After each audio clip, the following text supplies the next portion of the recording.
Good afternoon, everybody.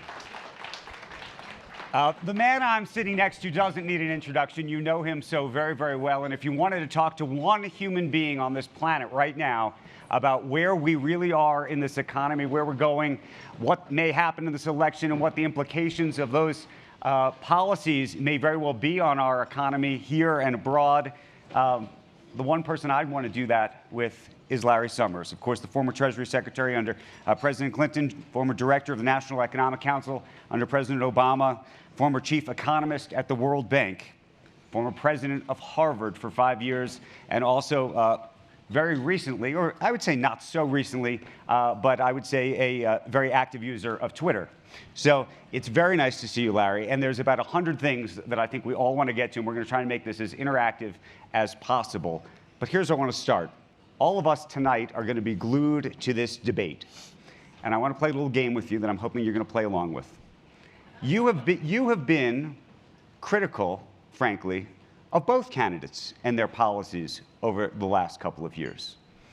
I would like you to pretend that you are working for President Biden, and then I want you to pretend that you are working for former President Trump, and how you would advise them to advocate the strongest positions they can for their economic perspectives.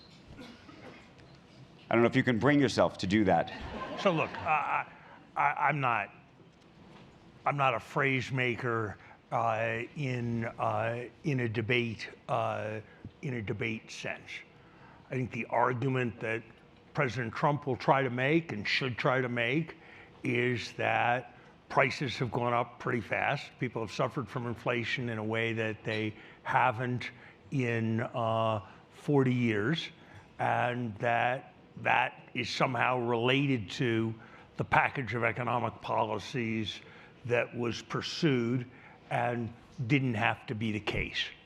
And that there's a kind of hostility and regulatory approach to the economy that is denying a lot of opportunities.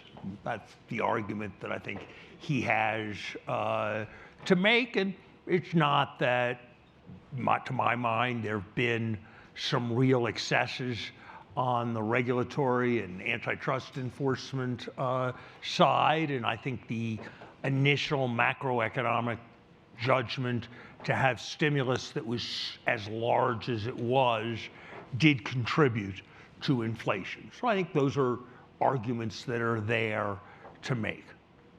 I think the problem that those arguments have, and the argument that President Biden will and should make, is that the Trump policies are at the edge of lunatic in response.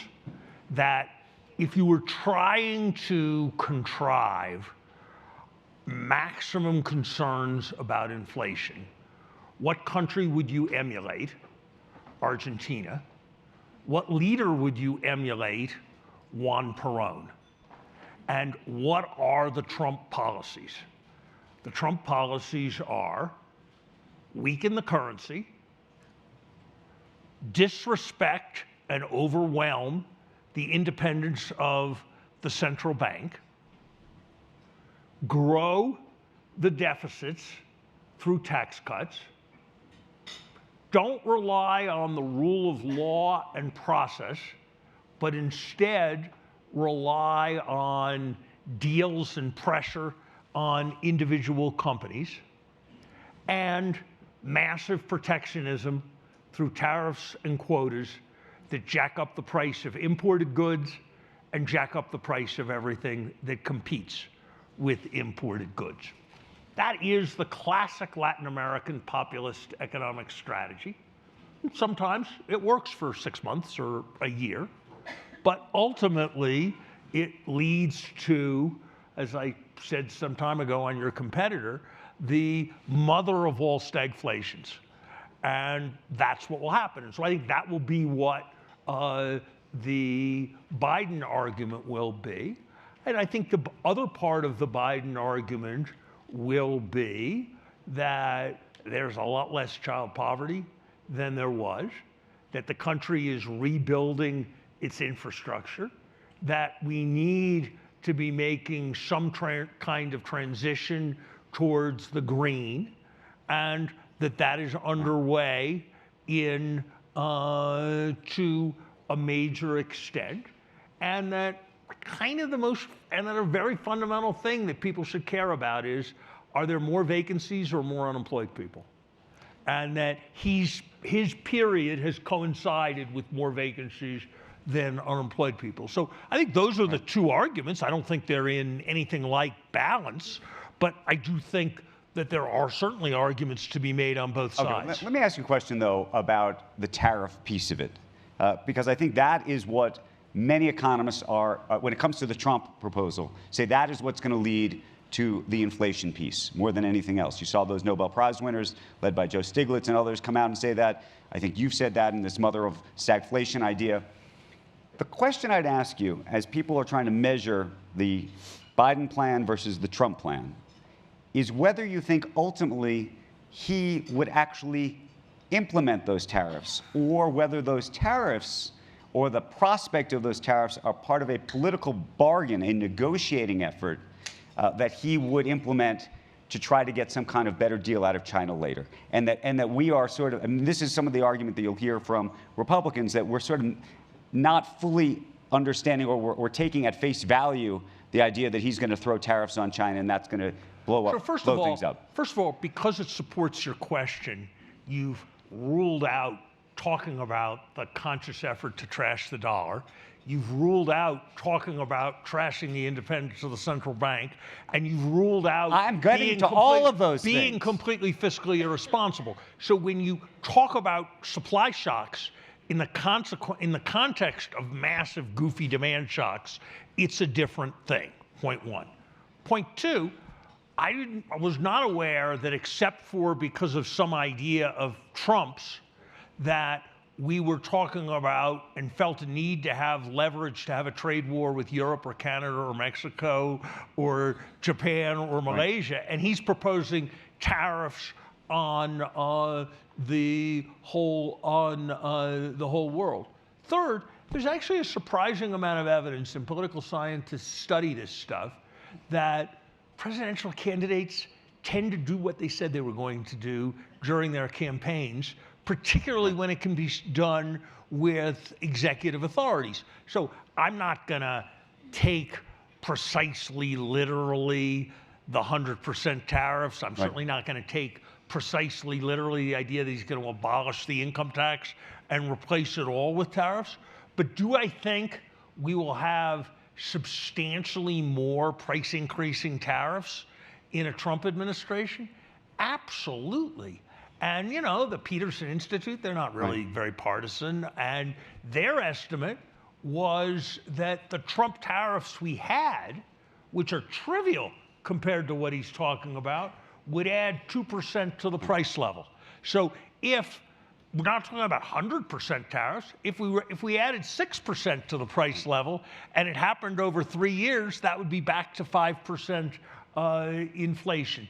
So I don't think that's a very serious argument to be made, and the person who seems to be the guru authority of Trump tariff policy is Bob Lighthizer, and I've never seen him be in favor of reducing anything, ever, for any reason. Let me ask you about a couple of the other items, though, on the list. I promised I would, and I think one of the most important is the independence of the Federal Reserve. We all read that article in the Wall Street Journal several months ago, front page, suggesting that Trump, or at least people around Trump, believed that they were going to try to end the independence of the Federal Reserve.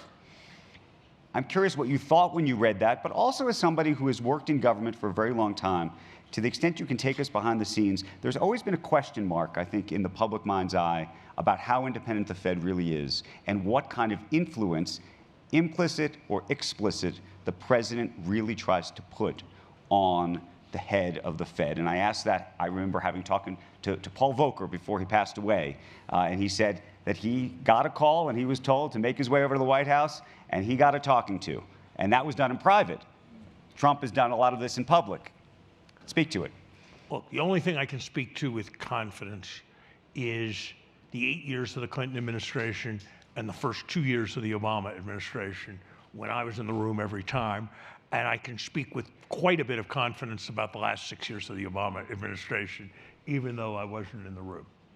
And both those presidents were persuaded that Fed bashing was a fool's game because the Fed mostly didn't listen, so you got lower short-term interest rates, and the market did listen, and so you got higher long-term interest rates, and so it was really not a smart thing to do, whatever your objective is, and that it wasn't actually a right thing to do because you didn't want there to be inflation because inflation was hugely politically toxic, and you didn't want to be blamed for the pain that was associated with resisting inflation. And so it served we didn't make the case in some idealistic way out of some economic textbook about dynamic consistency theory. We just said, look, in terms of all the things you care about, Mr. President, and both President Obama and President Clinton immediately recognized the logic of it. And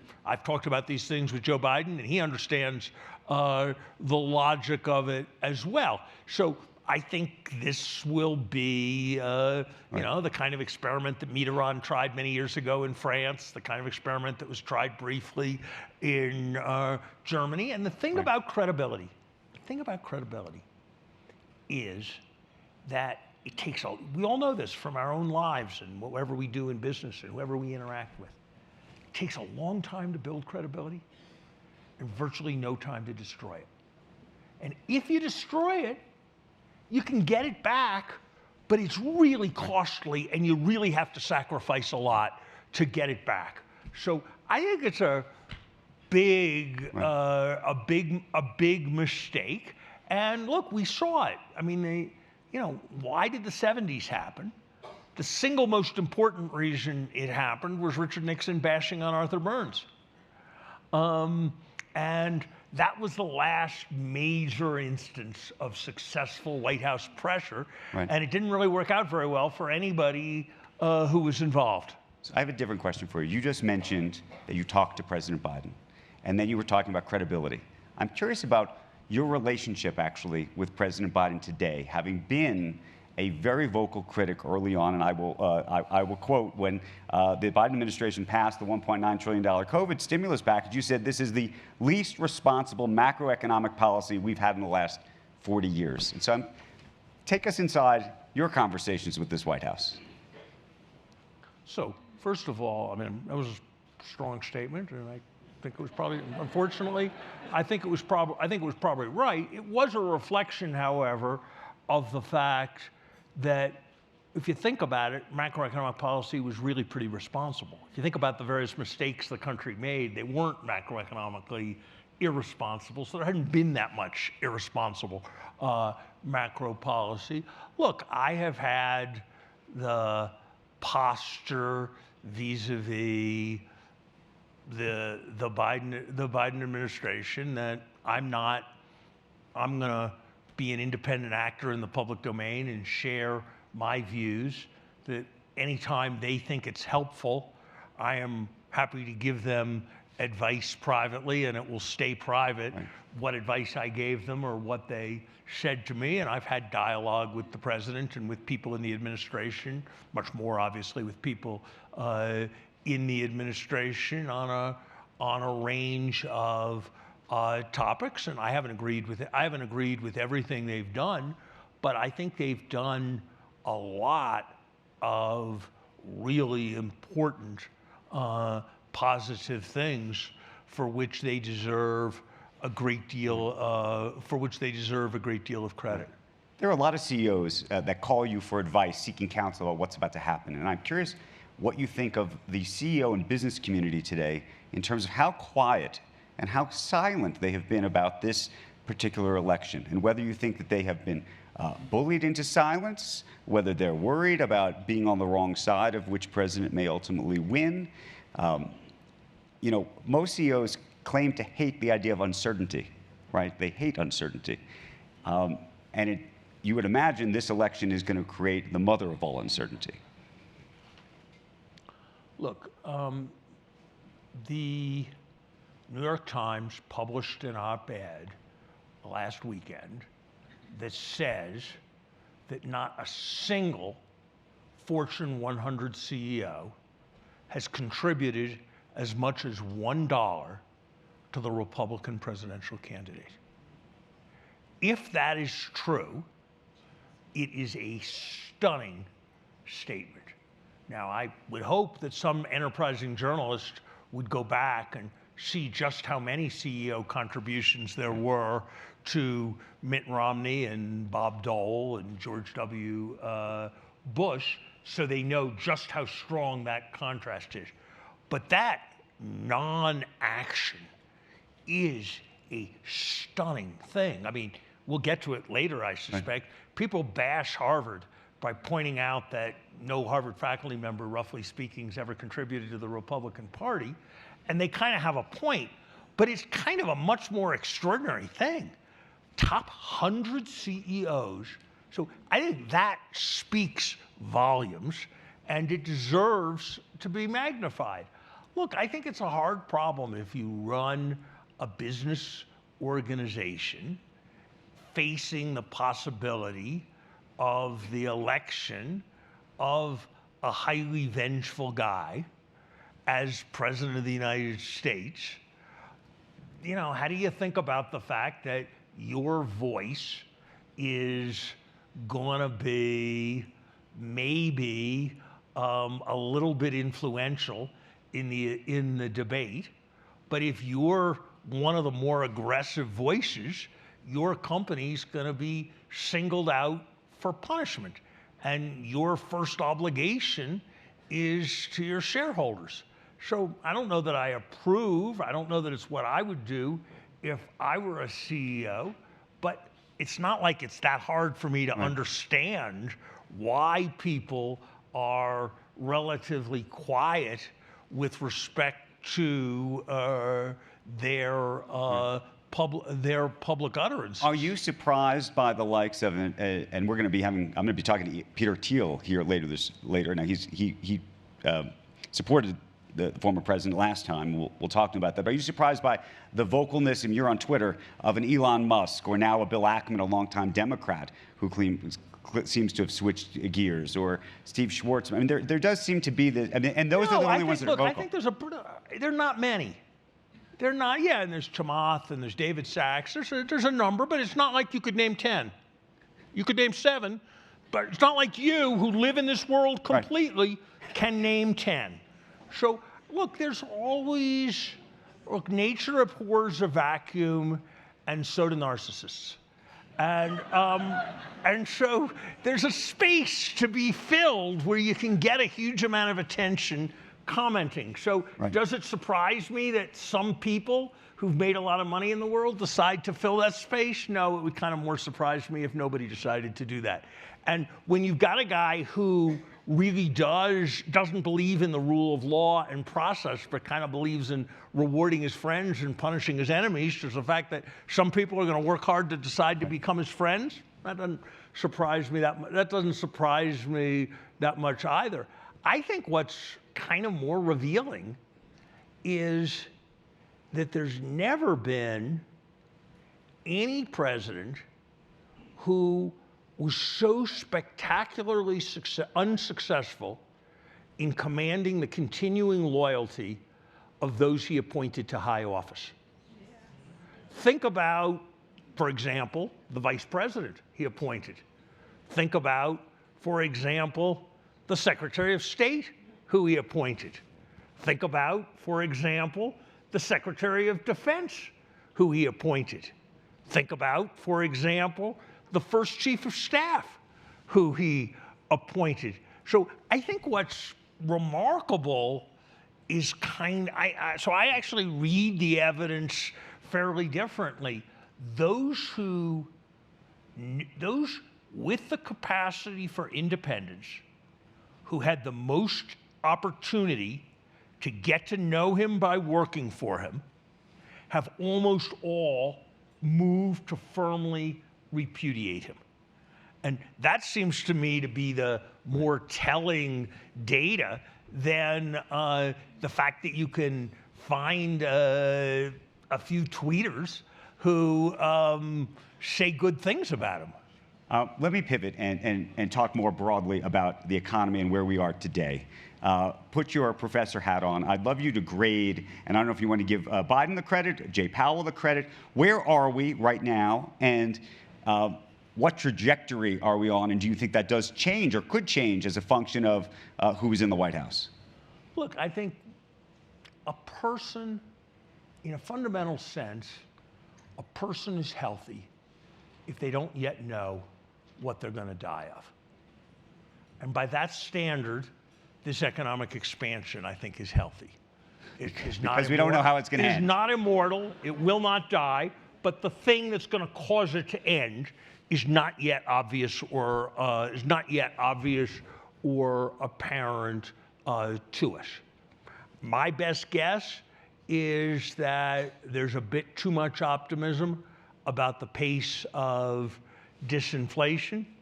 I don't think monetary policy is quite as restrictive as the consensus view thinks. But whereas 3 years ago, I thought and said out here that it was insane that the Fed was saying that it was going to first cut interest rates in the summer of 2024, in the face of what was happening in the economy then, I thought it was insane. Now, I've got differences at the margin, but they're fairly small levels of difference.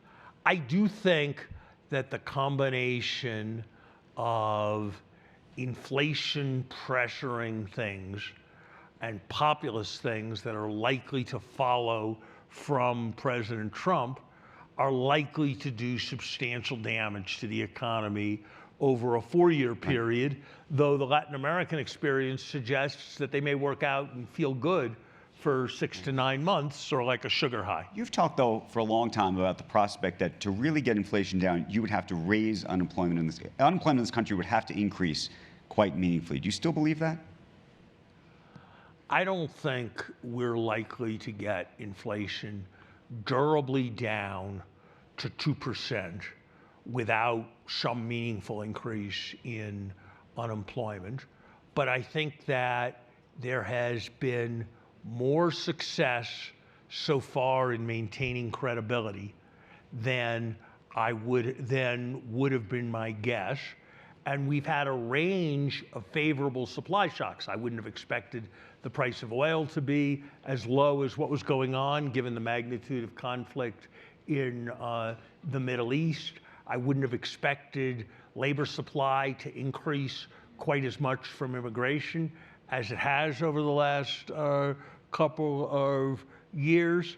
I don't know how long it's going to last. Healthcare costs have been better maintained than I would have guessed. So yeah, I would say we have had more favorable supply shocks than I would have guessed, and therefore more success in disinflation, at least as reflected in the statistics, if not in the psyches of consumers, than would have been my guess. Yeah, absolutely. Let me throw out one other idea. The health of China and its economy, and to the degree that we are intertwined with them and maybe decoupling at the same time. What's the question? The question is how healthy you think the Chinese economy really is. And to the extent it isn't, if you believe it's actually much worse than we all understand it to be, whether we're going to catch the same cold. Look, I think in 1960, American high school kids were all rushing to learn Russian. And then the Russian economy proved a huge disappointment. In 1990, American kids were all rushing to learn Japanese. And then the Japanese economy proved to be a huge disappointment. And in 2020, everybody was having their kids learn Chinese. And the Chinese economy is going to prove to be a big disappointment. But I don't think it's a contagious disease that's going to affect us. I think it comes from having a fertility rate where successive generations are 60% of the size of the previous generation. I think it comes from having a massive savings absorption problem, which God knows we got a lot of problems in America, but too much saving is not one of them. So I don't think that the Chinese thing is some kind of contagious disease. I think that authoritarian countries suffering substantial economic pain often seek to externalize the blame and often seek to act on fundamental concerns while they think they still can. And I think that's got a lot to do with why Pearl Harbor happened. And I think we've got to think very carefully about the right strategy vis-a-vis an economically struggling China. And I think we make a mistake to think that this is some kind of baseball game where GDP is runs and our GDP going up to their GDP means everything's going to be happy. I don't think that's the right model to think about it. So I think we should be very careful about taking pleasure in Chinese economic difficulty. But no, I don't think it's a contagious thing, Andrew. Let me ask you a GDP-related question back home here. Sam Altman was here. You've just joined the board of OpenAI. He made a very interesting comment for those of you who weren't there or got to see it yesterday with Sam, that he believes that GDP could double over the next 10 years as a function of AI. You're on his board. I don't know if you agree with him.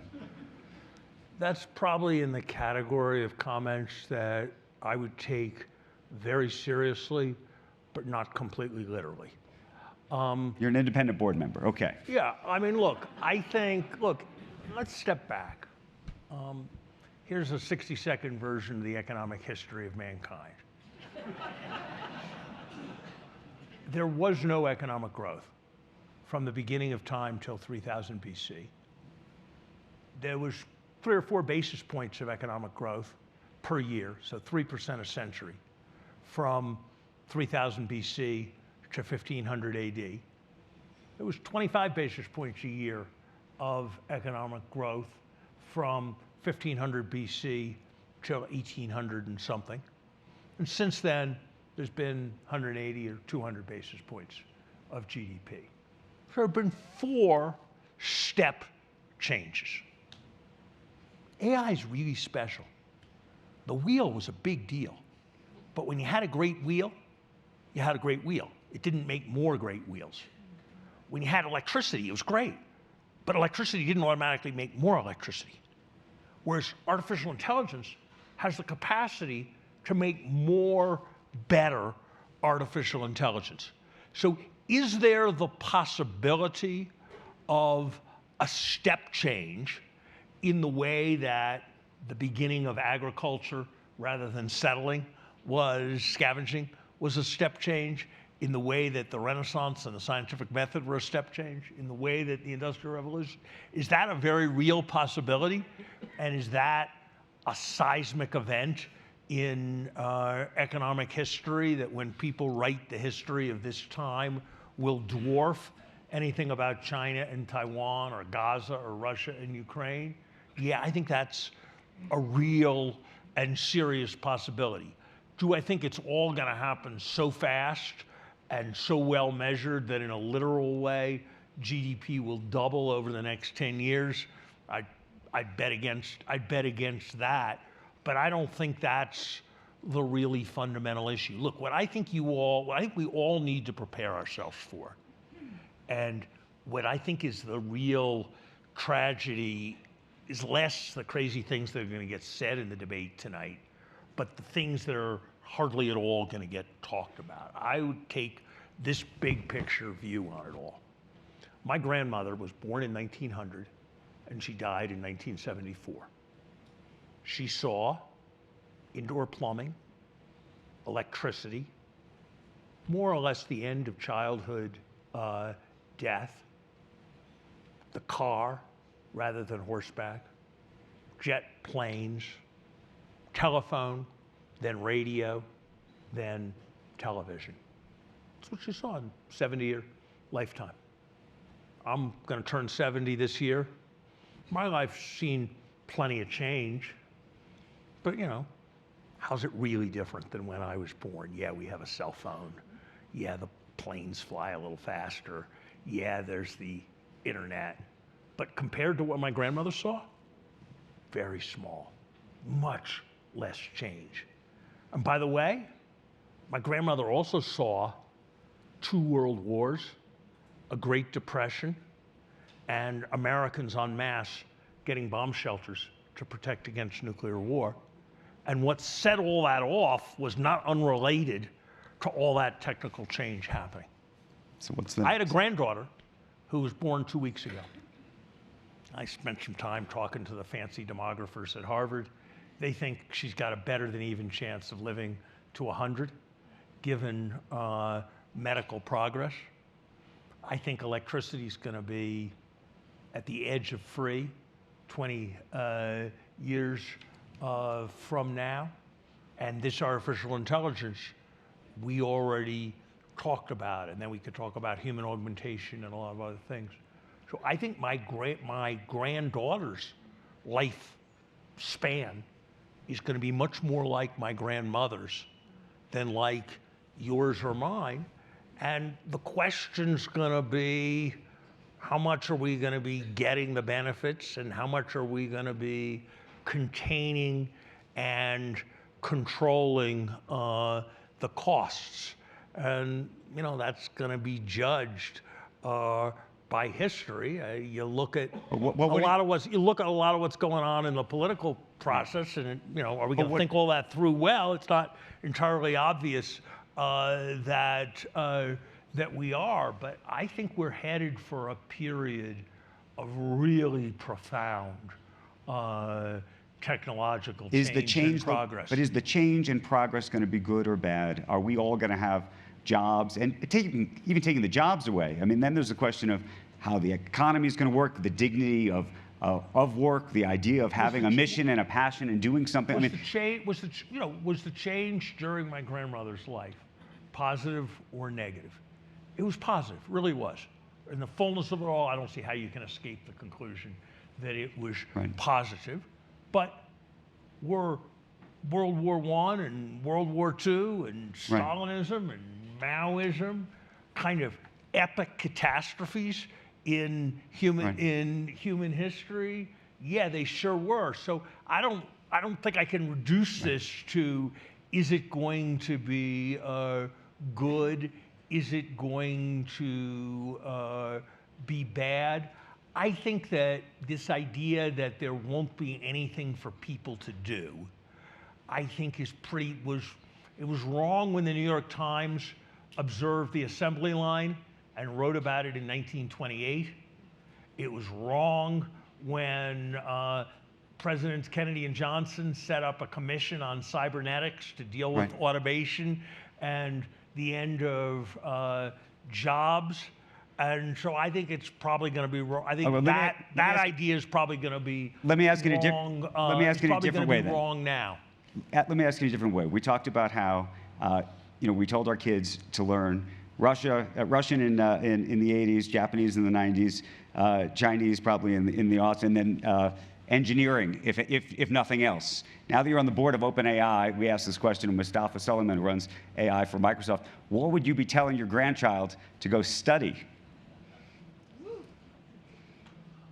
So I would be telling my grandchild not to go study coding.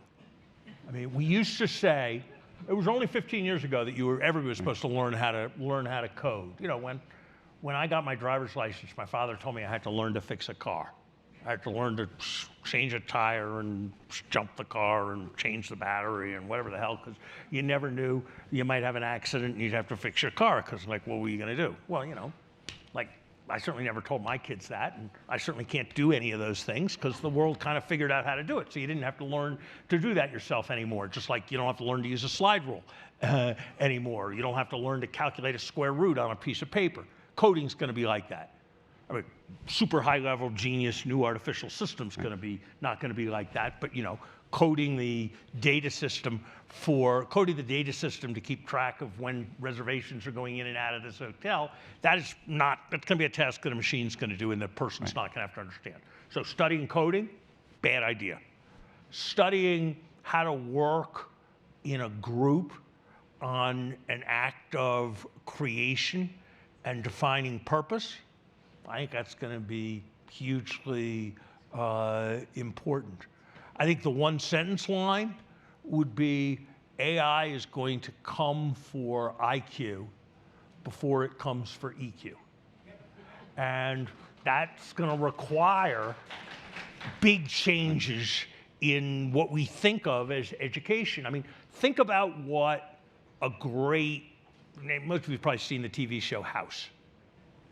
It's about like this genius doctor, there are all these weird symptoms, and then he always like insults everybody and then figures it out at the end. And then figures out at the end like what the person had and saves their life. And it's like a pretty good show. And this guy's like brilliant, weird, but brilliant. Put all the symptoms in, AI system, can read the whole literature, it's gonna be able to do what he did. What about the nurse who like holds the hand of the terrified patients as they head into surgery? AI is not gonna be able to do that. What about the stuff that like you guys, the people you venerate on your show all the time, who find patterns in like you find patterns find patterns, sit in front of screens, find patterns in markets and make big profits, and then because they've got billionaires, people think they should take their tweets seriously, and they go tweet in favor of politicians who aren't getting enough attention. Those people, right? AI, it's going to be good at doing that. Okay. But is it going to be able to build loyalty to something?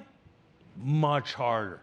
So I think there'll be huge changes in what a person should learn. One more AI question, and then I want to talk about universities and learning and some of the comments that you've been making very recently about what's happening at Harvard and elsewhere. But you just joined the board of OpenAI. One of the questions I was asked of Sam yesterday was about the issue of safety and AI. The entire board, as you know, effectively was disbanded. One of the reasons you got the job to get back to go on that board. Now that you understand, to the extent you do, what happened inside and what the issues are, can you explain them to us about? I know we don't have a lot of time. In a minute and a half? Well, but in a couple minutes. Most fundamental issues facing humanity, like I'm not bad, but a minute and a half? You serious? Okay, so that's interesting though. You think they are the biggest issues facing humanity? You're really working. I'm trying to give you a lot of juicy stuff, and so I don't know why you can't take what I give you without trying to give me more. Really, I mean, but I guess that's why you're a journalist. But we're going to write a bot that's going to be able to press people even better before I'm trying. Joking aside. So first of all, I don't want to dwell on it. Whatever all the controversy was about, where Sam left and then Sam came back, it was not about somebody having a view that something unsafe was happening and that he needed to go because he was doing something unsafe. It had to do with a variety of issues of personnel and process, but it was not that. I just want to be clear about that for the record. This is huge new technology. And when you have huge new technology, you have to figure out how to realize its potential, and you also have to figure out how to contain accidents and contain potential malign uses. That's the way it was with the jet plane. That's the way it was with large-scale electricity generation. That's the way it was with fires and skyscrapers. And that's the way it is with this. And there's no single answer. You have to incentivize people the right way. That's why there needs to be the right kinds of assignment of liability. You have to create the right kind of creative tensions so the people with the biggest incentive to drive it forward aren't the people who are entirely in charge of giving the final go, no-go approval. You have to create a cadre of experts who are watching from the outside. You have to create ultimate political accountability. You have to figure out how to have there be international cooperation so there's not just a big race to the bottom. There's no single aspect to it. This is why OpenAI isn't set up as a for-profit company. It's set up as a complex structure, all with multiple nonprofit and for-profit entities, all oriented around a single mission statement about bringing maximum benefit to humanity. So if you ask me, do we have the right institutions in place? No more than we had the right institutions in place for aviation safety 6 years after the Wright brothers. But if you ask me, would it have been a good idea to shut down aviation and the development of aviation because people couldn't quite figure out what form that was all going to take 6 years after the Wright brothers? I'd say, no, that kind of would have been a dumb thing to do. And that's the right way to think about this set of challenges. Which is a nice segue to talk about universities, because we talk about what's happening inside universities, the idea of safety, and the idea of whether the institutions are set up properly. You've talked about how you think these institutions have been effectively taken over to some degree by political activists. You recently made the case that political activism as a university should not be something the universities are involved in. But I want to read you something. You said, some may argue I'm constraining the role of the university by suggesting this. They would suggest that even if teaching and idea generation are its primary functions, the university can still be a force for social justice advocacy that holds societies to account. I find this a dangerous view. Why do you find it a dangerous view? For 3 reasons, maybe 4. First, universities have to have a deal with the broader society.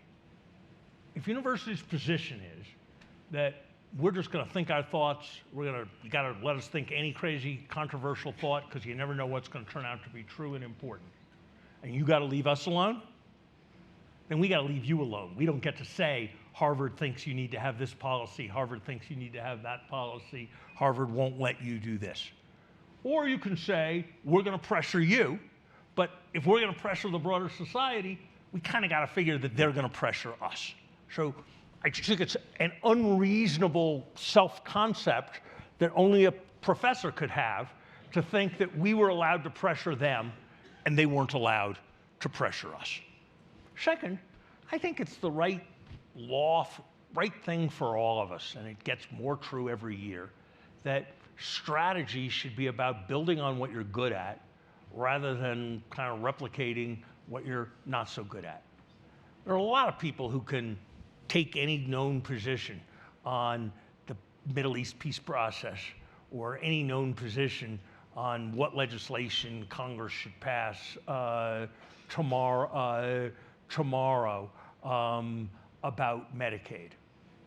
But the only place in our society can think about what's the healthcare system going to be like, and how are we going to finance healthcare and deliver and disseminate healthcare when there are 30 versions of Wegovy for virtually every condition, and the proper provision of them is most. Who else can think about that but universities?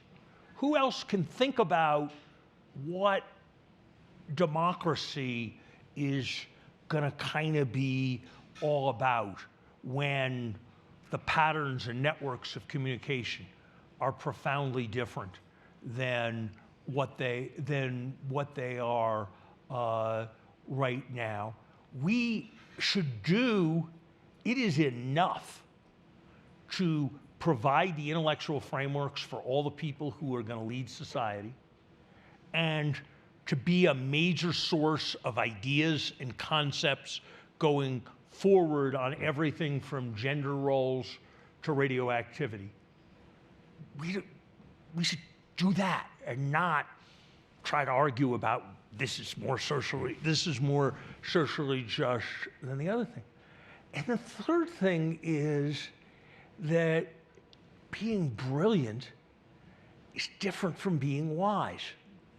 And we shouldn't assume that because universities are very successful in concentrating among their faculty the people who are really staggeringly brilliant, that doesn't mean that they're going to be wise about the complexity of problems. I mean, I've done this lately because I'm more or less because of my interest in universities than because of my interest in AI. I've read a lot about the development of things nuclear with the Manhattan Project and in the aftermath. And some of the most brilliant physicists had some of the most completely goofy ideas for how nuclear energy should be regulated. They should make it public for everybody so everybody could understand it, so everybody could share it. That was their idea. That wasn't a very good idea.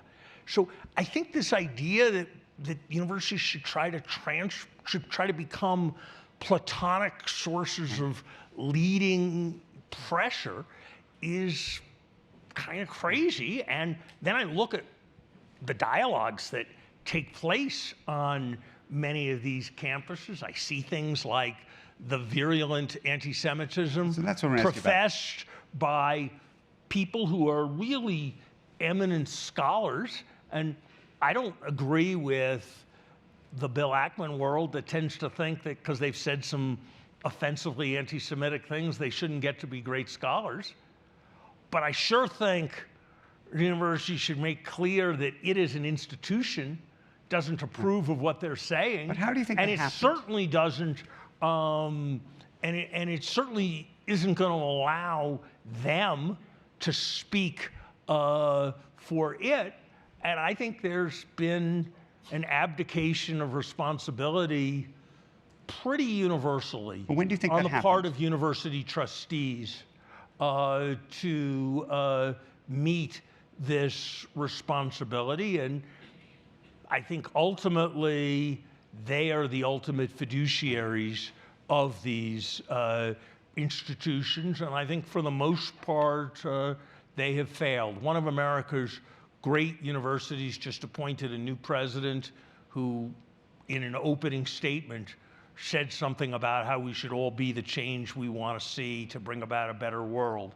And I thought it was a fundamental misapprehension of the purpose of a great university. We may go over time because I do want to get some questions, and I know Theo Baker's in the audience, by the way, from Stanford, and I want to get to him at some point if I can. Hang on for just 1 second. I just want to ask one question just about anti-Semitism because you've talked so much about it online and elsewhere. Where do you think it came from in this last generation? And you ran a university, you ran Harvard. What do you think has happened when we see some of the comments coming out of both the students but also the faculty?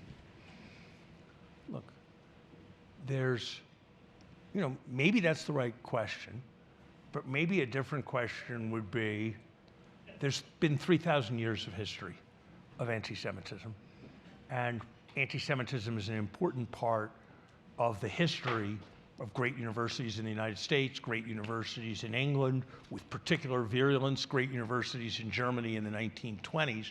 So why exactly the null hypothesis should be that there's no anti-Semitism, I think is a very profound question. I think in terms of understanding the current anti-Semitism, it is basically that whatever your intersectionality left ideology is, brown versus white, rich versus poor, European versus non-European,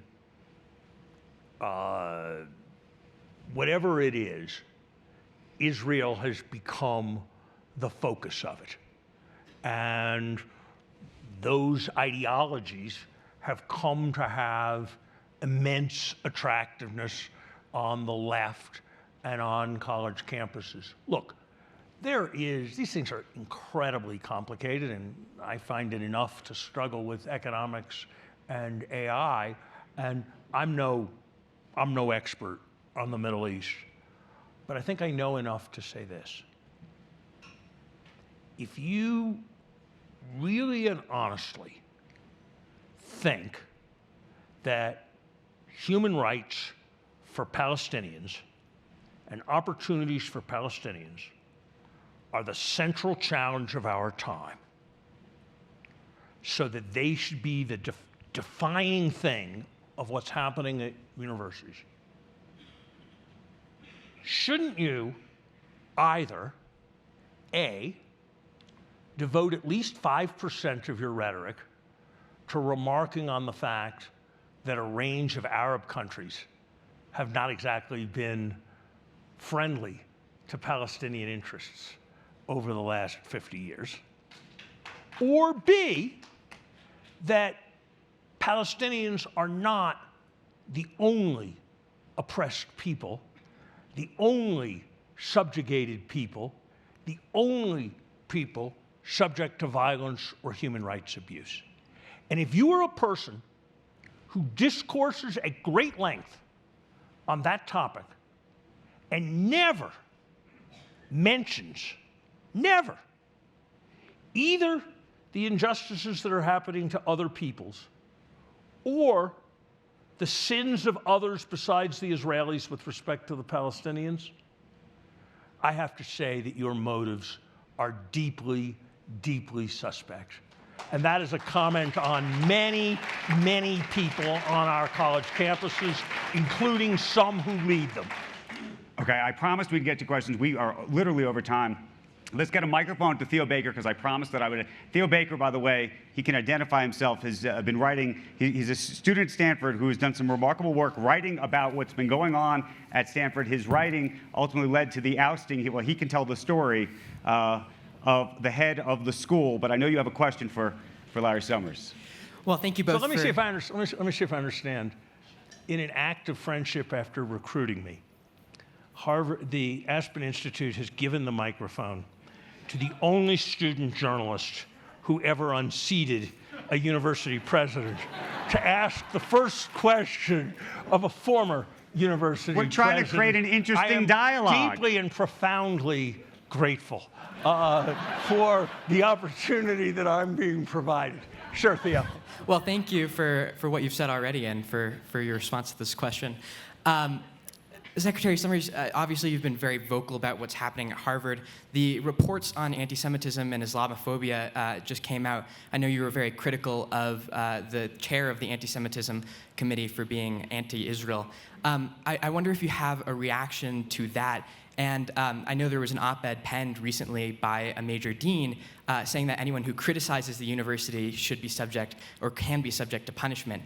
So I wonder if you have a quick reaction to that and how these free speech struggles are going to play out, especially as younger people enter the workforce. Come on, is that a fair question or what?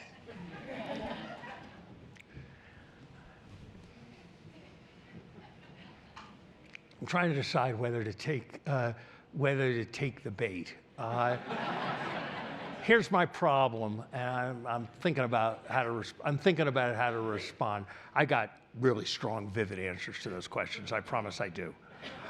I'm sort of saying, you know, if you're kind of an American and you're abroad and somebody asks you a question about America, should you say something when you're sitting in France that you never said anywhere near America that is harshly critical about America? And I have a little bit of that feeling as I think about responding to your thoughtful question about Harvard. So I'm going to measure my words and encourage you to stay tuned to the Harvard media. I did not object to anything that was in the Anti-Semitism Task Force report. I couldn't help but notice that a component of Harvard has entered into a partnership with a West Bank university that supports terrorism, and that was not referred to. That another component of Harvard has come pretty close to calling Israel war criminals on behalf of the university, and that was not referenced in the task force. That fairly obvious inadequacies of discipline were not referenced in the task force. So I think we have to hope that the performance will be much better on the, this was an interim report, and we have to hope that the return, that the performance will be much better on the final than it was on the midterm. With respect to the dean who suggested that faculty like me, who have been critical in the public domain of the university, should be subject to professional conduct sanction because that was not a legitimate kind of free speech for a professor. I found the idea bizarre, stunning, contrary to every norm of academic freedom that I had ever heard. But I believe in pluralism of opinion, and I do not understand and cannot understand why those to whom that dean reports, the ultimate dean of the arts and sciences faculty, the president of the university, the head of the Harvard Corporation, I cannot understand why they have not made clear that that is not the university's policy, and it is deeply disturbing to me. We are way over time, so we're going to take 1 minute to play a little rapid-fire game that I'm hoping may touch on some of the topics that maybe you would ask and maybe you wouldn't. It's a game that Larry likes to play called Long Short. I'm going to ask him. He can only say that he's long something, meaning that he thinks it's going to get better, or he's betting on it, or he's short, which means he would be betting against it. So and the only promise I will make is that I will be more disciplined with respect to keeping to the rules of only saying one word than Donald Trump will be tonight with respect to the time limits. That is the only promise I will make. Okay, here we go. Elon Musk. Short. Bitcoin. Hold. Argentina. Short. The dollar. Long. NVIDIA. Clueless. Will Lewis at the Washington Post. Short. ESG, environmental, social, and governance, as a phenomenon that we talk about here a lot at Aspen. Short from here. And finally, you as the next Fed chair if Biden wins. Way short. Larry Summers, everybody. Thank you very, very much.